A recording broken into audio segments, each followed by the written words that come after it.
Selamat pagi, selamat hari Minggu. Senang sekali pada pagi ini kita bisa berkumpul untuk beribadah kepada Tuhan. Judul khotbah pada pagi ini yaitu adalah Kristen Ambar. Ini ada Ambarwati. Ya, ini Ambarwati, Agnes Ambarwati. Tapi di sini berbicara tentang Kristen Ambar, Kristen yang tidak ada rasa. Tidak ada rasa. Jadi Kristen Ambar atau Kristen yang tidak ada rasa. Mungkin semuanya sudah hafal tentang garam dan terang dunia. Dalam Matius pasal 5 ayat 13 dikatakan, kamu adalah garam dunia. Jika garam itu menjadi tawar, dengan apa ia diasinkan? Tidak ada lagi gunanya selain dibuang dan diinjak orang. Pada zaman dulu, garam yang dimaksud adalah garam yang sama seperti batu.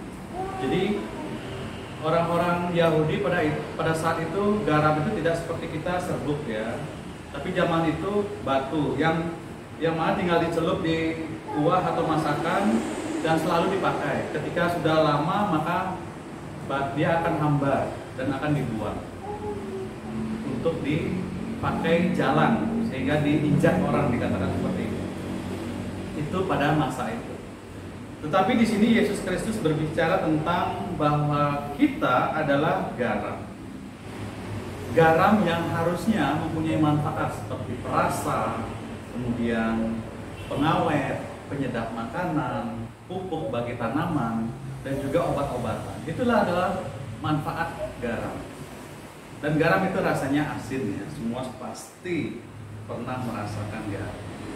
Orang Kristen harus memiliki pengaruh positif di dalam kehidupan kita sebagai orang Kristen. Apa saja yang membuat orang Kristen itu hambar? Ada 3 hal. Yang pertama, jenuh menjadi orang Kristen. Jenuh, bosan menjadi orang Kristen.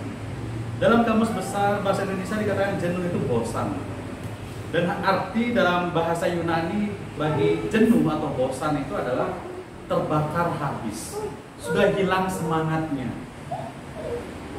tidak dikatakan depresi, tidak ada semangat dan putus asa.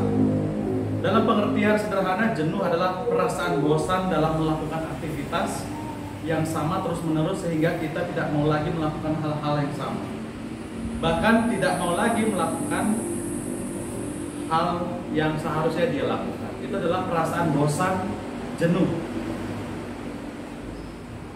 Kita mungkin juga sebagai orang Kristen merasa jenuh.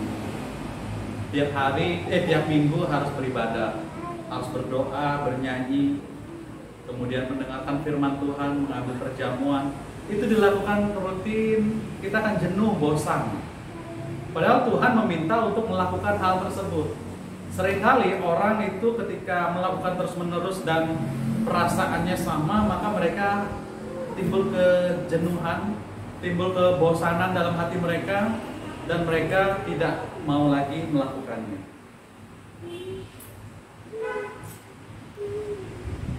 Tanda-tanda jenuh adalah apatis, cuek, malas, kurang minat, menyalahkan gereja.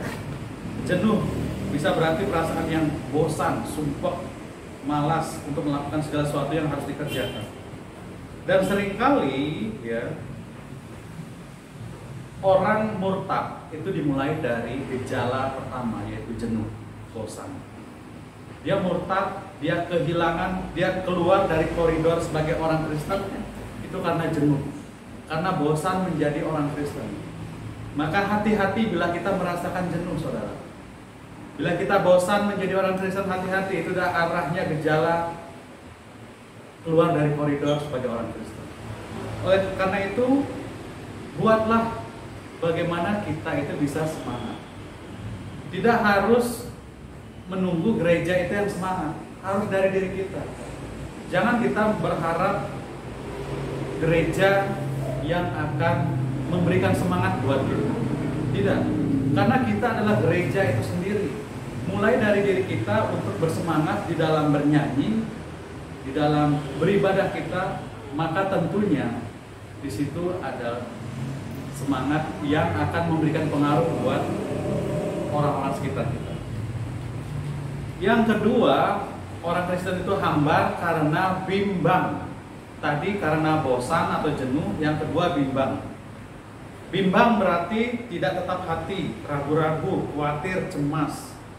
Penyebab utama kebimbangan adalah tidak percaya.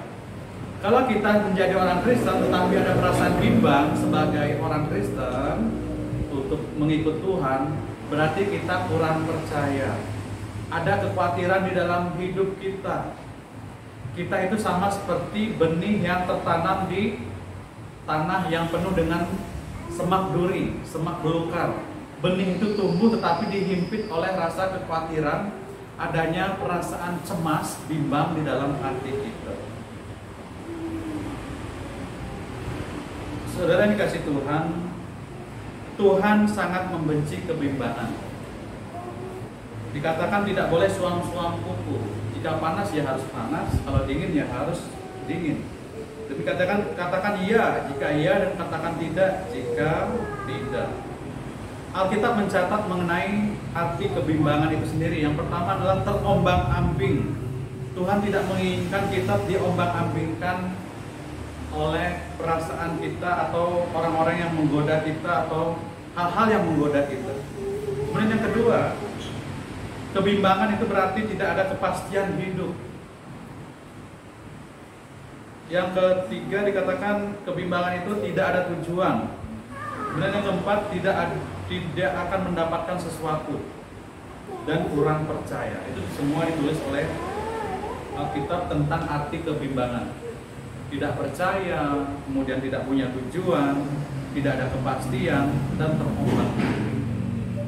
Itu karena kebimbangan.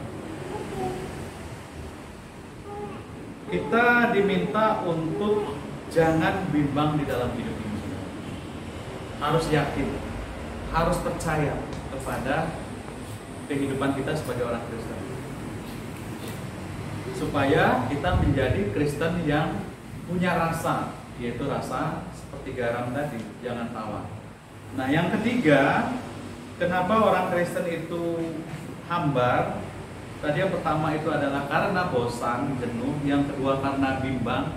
Yang ketiga ini orang Kristen hambar karena dosa. Dosa, saudara. Dosa membuat orang Kristen itu terasa hambar. Bagaimana saya bisa berkhotbah di depan ini tentang jangan mencuri sementara saya mencuri? Bagaimana saya berkhotbah tentang jangan berzina sementara saya hidup dalam perzinahan? Maka saya tidak punya pengaruh apa-apa buat saudara. Saya tidak punya integritas di mata saudara. Memang terkadang orang akan mengatakan jangan lihat orangnya tapi dengarkan khotbahnya. Bagaimana kita mau mengajarkan hal baik sementara hidup kita tidak baik? Bagaimana kita juga mau menjadi orang Kristen yang bersemangat sementara kita juga tidak menjadi orang Kristen yang bersemangat? Dan dosa ini sangat berpengaruh bagaimana seorang itu punya rasa atau tidak. Dosa akan membuat orang itu merasa bersalah, merasa jauh dari Tuhan. Oleh karena itu ketika dosa dilakukan oleh orang Kristen, maka yang terjadi adalah dia akan menjauh dari Tuhan, dia akan kehilangan pengaruhnya, kehilangan integritasnya, dan dia menjadi orang Kristen yang hambar, yang tidak ada rasa, yang tawar. Oleh karena itu, supaya kita menjadi orang Kristen yang ada rasa, yang tidak hambar, jangan jenuh, jangan bosan menjadi orang Kristen, jangan bimbang, dan jangan melakukan dosa. Jika kita masih melakukan ketiga hal ini, bertobatlah kepada Tuhan, meminta pengampunan supaya kita berada dalam jalan yang benar. Terima kasih, Tuhan memberkati. Amin.